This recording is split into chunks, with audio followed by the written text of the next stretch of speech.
Malaking tulong sana sa mga gastusin ng 13-month pay at Christmas bonus sa mga empleyado tuwing Desyembre. Ang problema, malaki ang kaltas na buwis kung lagpas yan ng 30,000 piso. Kaya panukala sa Senado, itaas ang halaga ng bonus na exempted sa tax. Saksi si Chino Gaston.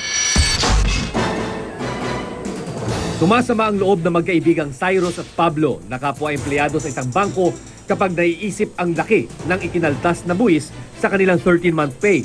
Ang regular nilang 15,000 pisong buwan ng sahod, 2,000 lang daw ang kaltas na buwis. Pero ang kaltas daw sa 13-month pay nila na umabot daw sa 36,000 piso, humigit kumulang 8,000 piso.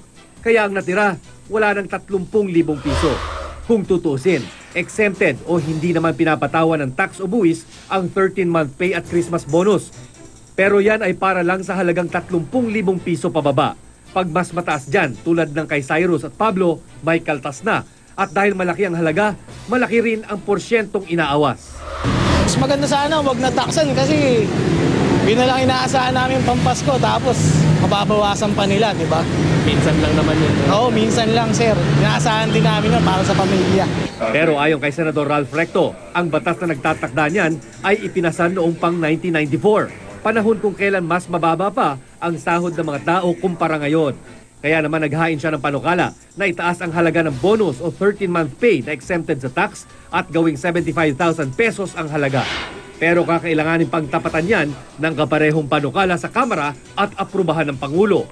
Sina Cyrus at Pablo umaasang maisasabatas yan bago ang susunod na Pasko para ang bonus na maiuwi sa kanilang pamilya lumaki paglalo. Gaano ba ka-importante yung 13-month pay sa karaniwang empleyado? Kumbaga sa amin, pang ano na yun para sa pamilya namin dapat mapupunta yon. Kumbaga sobra-sobra bukod dun sa monthly namin nakukuha. Bonus na talaga para sa amin. Kaso, yes, oo, malaking bagay yun para sa family namin. Ako si Chino Gaston ng inyong saksi.